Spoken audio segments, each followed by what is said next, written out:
Hello everyone, I'm Rafa. For years, I kept asking myself, why am I not getting where I want to be in life? I do so much, always trying to improve, but I just end up exhausted, with no results big enough to change my reality. Have you ever felt that way? Stuck in a loop, wondering what you're doing wrong? Today, we'll talk about how aligning your mind and body can be the missing piece to help you thrive. Because, let's be honest, sometimes it's hard to figure it out where to start, right? Life doesn't come with instructions. One day, we're clueless kids, and before we know it, we're adults with life changing decisions to make and endless responsibilities that depend solely on us. It's draining. And when we're tired, it's easy to give up on figuring out what we really want in life. Instead, we settle into a cycle of just getting things done. But when we don't take the time to plan a life we truly want, we end up living someone else's version of it. We pour our energy into work we don't enjoy, and worse, we keep reminding ourselves how much we hate it. Day after day, that negativity weights us down, but we don't take the next step to change it. I'm not saying change has to be immediate. In fact, for most of us, it's a slow process. That's okay. Real lasting change is gradual, and it starts with two things: reflection and humility. Reflection is about building a deeper connection between your mind and body. One way to do that is through conscious breathing, which I'll guide you through shortly. But first, let's talk about humility. Being humble in the process of change means accepting that it starts in the mind. Once your mindset begins to shift, the physical results will follow, little by little. It's not a race. There is no need to rush or blame yourself for not moving faster. And here's a key part: stop complaining. Instead, redirect that energy towards small, actionable steps that bring you closer to the life you want. This journey isn't about perfection or competition. It's about taking intentional steps, no matter how small these steps look to you or everyone else. It's really about moving slow, but keep moving. Strategizing is essential for change, but it only works when paired with reflection. What I'm calling reflection in this case, it's a simple practice of sitting still, breathing consciously, and letting your body and mind align for that short period of time that you're focusing on the exercise. While this could be the beginning of meditation, I'm not teaching you meditation today. That's a topic for another time. What I'm sharing is the starting point, an exercise to help you align your body and your mind. Even if your life feels great right now, this practice will bring you joy anyways. Here's the exercise. It's so simple that your mind might dismiss it, but if you stick with it, you unlock a powerful and free tool that has the potential of helping you make the change that you need and want. I usually do this at night, after stretching and before bed, when the house is quiet, but feel free to choose the best time for you. I also recommend doing it every day. You can set up an alarm to make it short and doable. 5 minutes is enough. Sit comfortably with your back against a wall for support. It's important you don't be bothered by pain throughout the 5 minutes you have to focus on the exercise. Keep your shoulders relaxed but active, your chest open, your head centered, and close your eyes. Now breathe. Inhale deep for 7 seconds, letting the air fill your belly. Feel it expand. Hold the air in your belly for 4 seconds. Acknowledge your body full of air. Pull your belly in, moving the air to your chest, and hold it there for 3 seconds. Exhale slowly for 7 seconds, emptying all the air from your body. Acknowledge your body empty. This exercise connects your body and mind. It happens because breathing directly influences our thoughts. When your breathing is steady and intentional, your mind benefits from it. Once your mind is clear, the strategies for change become personal. They depend on your reality and your goals. For me, the basis of my strategies are always exercise. Some type of exercise is non-negotiable because I know how my body works and I've noticed how much better I feel during times when I stay active. Whether it's running, dancing, or something else. Movement fuels energy, improves sleep, and many other things. And remember those things you've been putting off, telling yourself, I'll do it someday? Consider this your sign to start now. If you've known something is good for you for so long, why not give yourself that gift today? Ultimately, we're the authors of our own lives. We often look for answers in books, documentaries, articles, but the truth is, it's up to us to process all that information and create our own understanding. Have you ever wondered what it means to truly be present in your own life? It's something I've thought about a lot, especially in a world that constantly pushes us to do more, achieve more, and be more. There's always this pressure to keep up with the expectations, whether they're from society, family, or even the little voices in our own heads. It can feel like we're being pulled in a dozen different directions, always striving to meet standards that may not even align with what we truly value. Sometimes it feels like life has turned into a checklist, always moving, always striving for the next goal, the next accomplishment. We wake up thinking about what we need to do, spend the day chasing after those tasks, and go to bed feeling like we're still behind. The to do lists never end, and we're constantly reminded of the things we haven't done yet, instead of appreciating where we are or what we already accomplished. But in the middle of all of this noise, have we ever stopped to ask, what do I truly want? Or even more simply, what do I truly feel in this moment? Not what I'm supposed to feel, but the raw, unfiltered truth of my own emotions. What if, instead of rushing to get to the next thing, we paused for a moment and allowed ourselves to simply be, to notice the present without judgment or expectation? The idea of being present sounds so simple, yet is one of the hardest things to do. It means letting go of the constant need to do more and accepting that we are enough as we are, in this very moment. It means silencing the noise of the outside world and tuning into what's happening within us, our breath, our sensations, our connection to the world around us.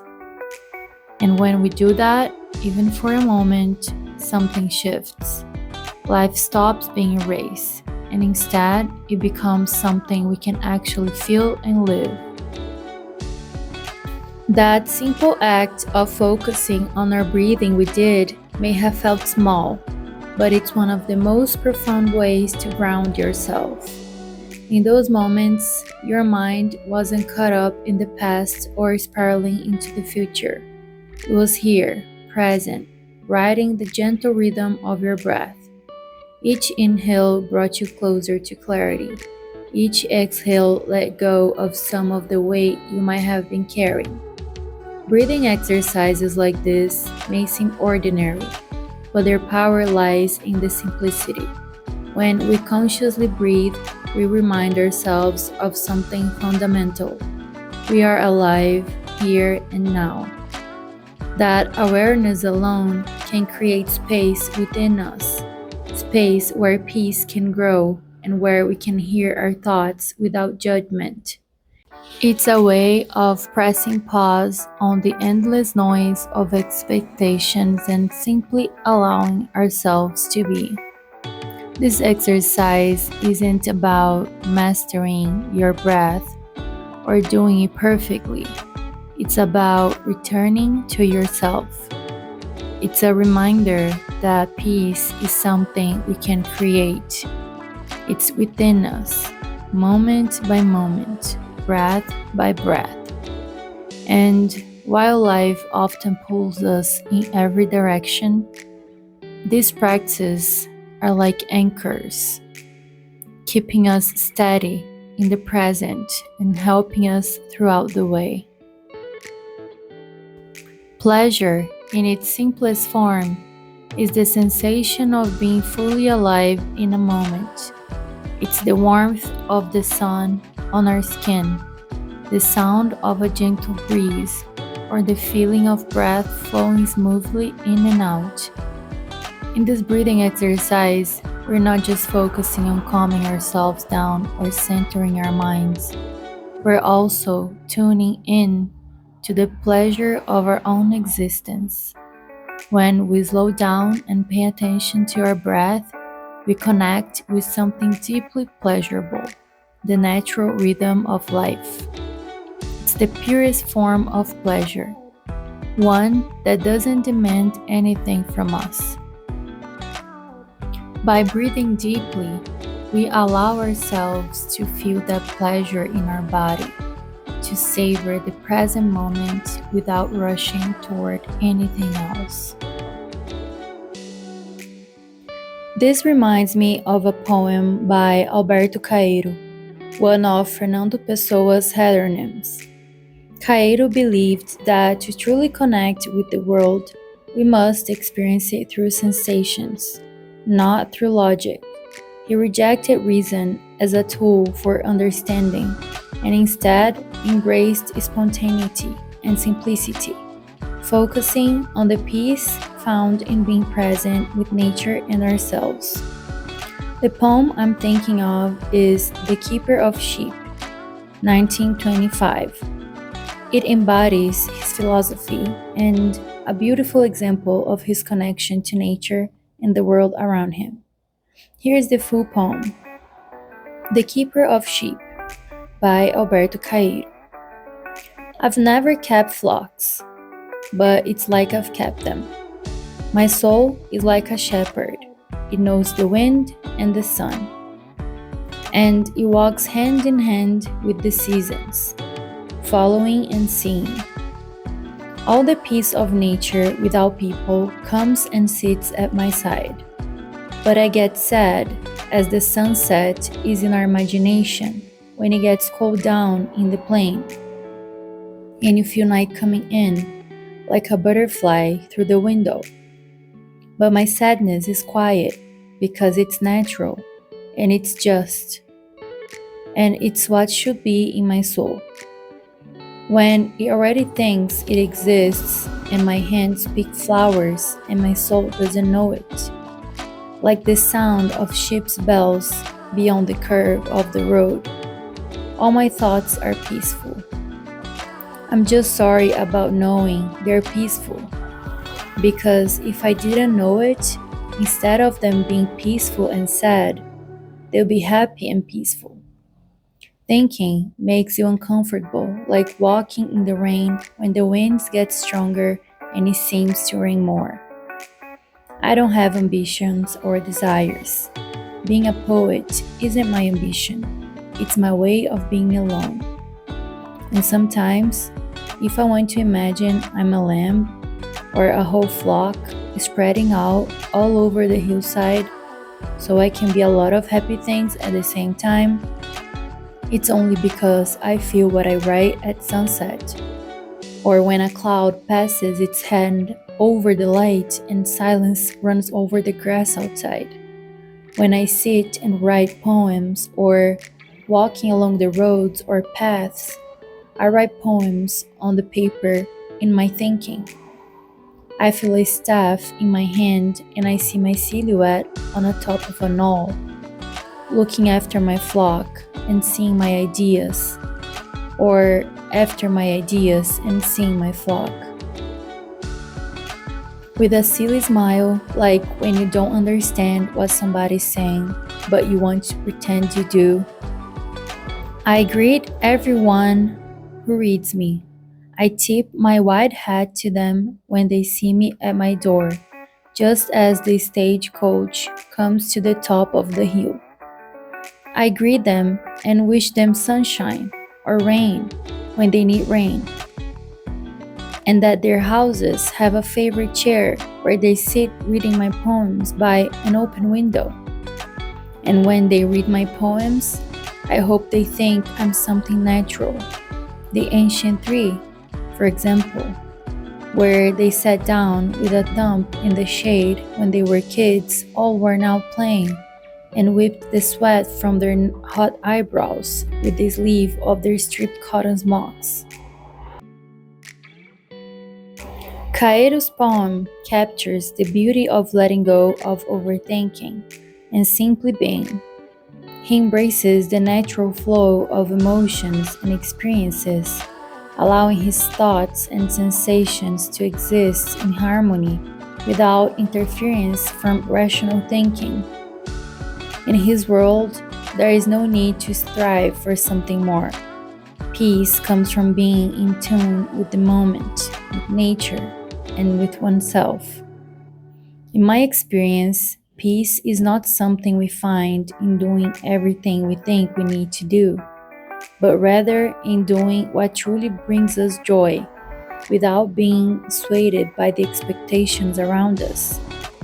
For years, I've practiced and explored a variety of spiritual and self discovery paths, and it's clear to me that real peace comes from honoring our own path, not from conforming to external ideals.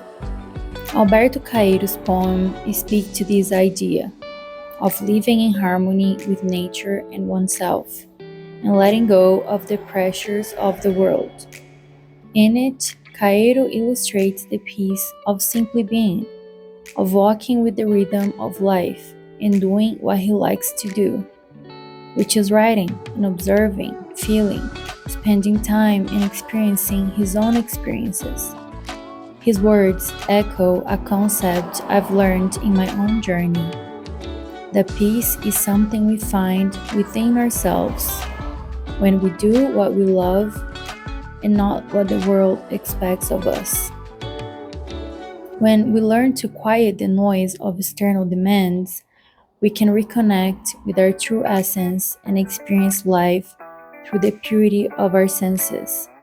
It's not about avoiding ambition, but about allowing our desires to align with our authentic selves, which brings us closer to a peaceful state of being, which I also call the state of pleasure.